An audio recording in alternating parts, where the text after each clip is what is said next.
Hey guys, Judge Badass here, and today I'm here with another online battle, 2v2 this time.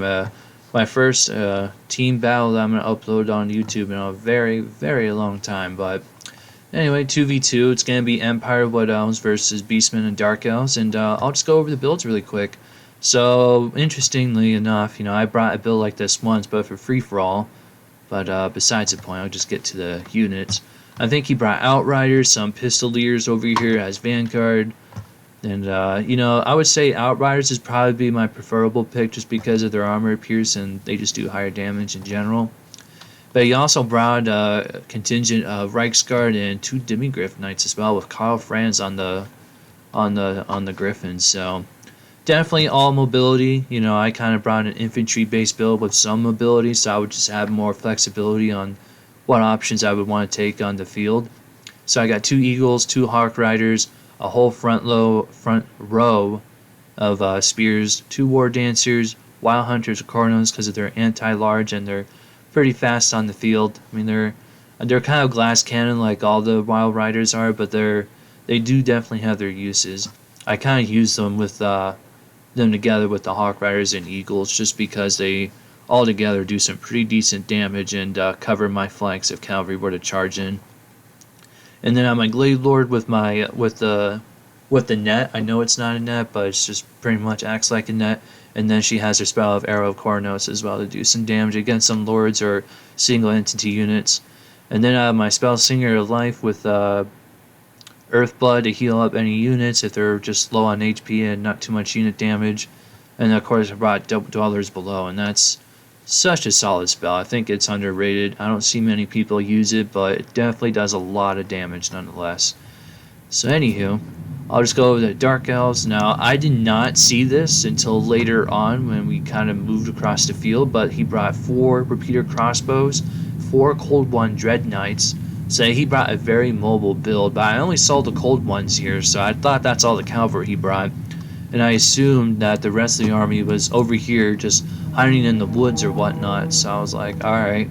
But he has 4 Dread Spears, he has Morathi on a Pegasus, I assume, or is that...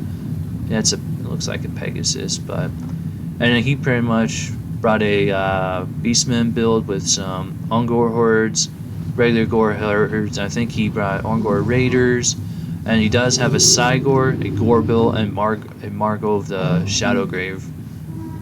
So he also vanguarded 2 Goreherd with shields as well. So, but let's get on with the battle. So I'm kind of moving over here because I kind of just want a better vantage point on the field. Like I kind of wanted to either set up on this hill, so I have the hill for the hill advantage, or I wanted to set up there. I wasn't really sure yet. At this point, I only knew that the Cold One Dread Knights were going to come in and attack over here sometime, so I was kind of preparing for that.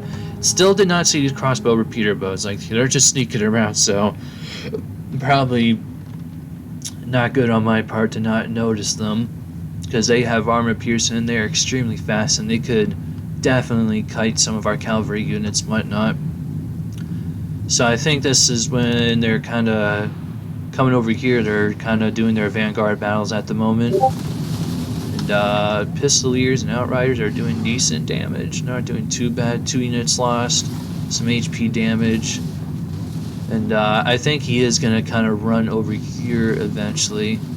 While the other Pistolier is just kind of sitting there. Maybe he just ran over there and forgot about it. But definitely an interesting pick. And it's not really my favorite unit, either in battles or in campaigns, just because they just don't really... They never do much damage. I've never been impressed with mortars. I don't know why someone would bring one, just because I don't have success with it.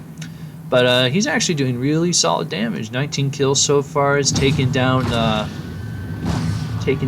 HP on the Dread Spear, so definitely getting some work done. So pretty impressive. And we're over here with the Cold One Knights, and right now they are just getting tanked on all sides. Have spears over here, there's Reichsguard and Demigryphs of halberds, lots of anti-large going on.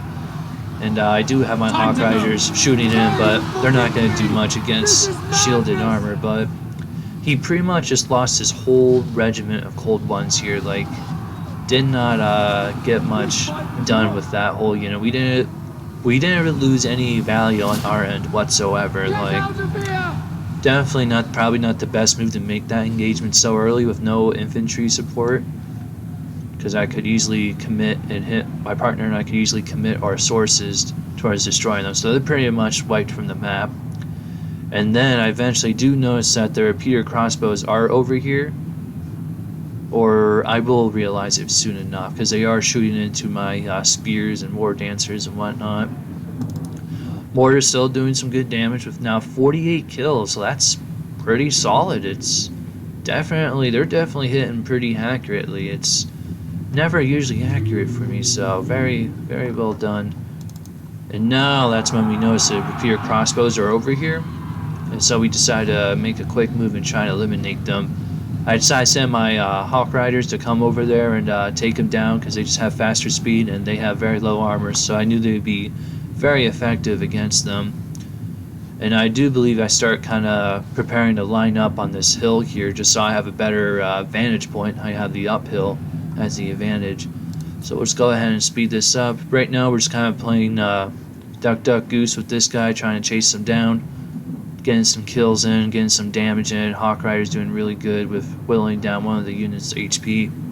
He decides, the Beastman player decides to hide in the forest, just kind of waiting there for forest protection, even though we don't really have a lot of range units besides Pistoliers and Outriders. So I'm not really sure what the whole benefit behind that is, but maybe there's more Dark Elves in there. I don't know, because at this point I didn't know how much he had left in there. But oh, and by the way, this bar here, the bar of winning and losing, the whole win bar, that wasn't even in the game, so, or this mini map for that matter, so I had no idea what was on the field and whatnot. So I'll just kind of minimize. I'll just keep it there. But now he decides to make his first move and engage him with the Reiksguard, which initially I thought like maybe we shouldn't. We should probably just stage up and attack together, but kind of with Warhammer Online battles, I notice usually someone has to make a move, so someone else will have to make another decision to make another move, and you will have to take advantage of that, whichever they do. So, but I think he points out to me that I need to start helping out, so I send my Hawk Riders over, send my Eagles over to help and assist his Reiksguard, and now that's when I decided to kind of come over and send my whole infantry line over, my Spell Singer, maybe cast another Dwellers Below. I believe I have one more left. And this whole engagement is just happening now. I decided to send my Hawk Riders over to take care of this. Oh, something big is going to happen. You're going to want to see this, because I have my Spell Singer over here, and I'm going to cast a really nasty spell on them. So just watch and learn.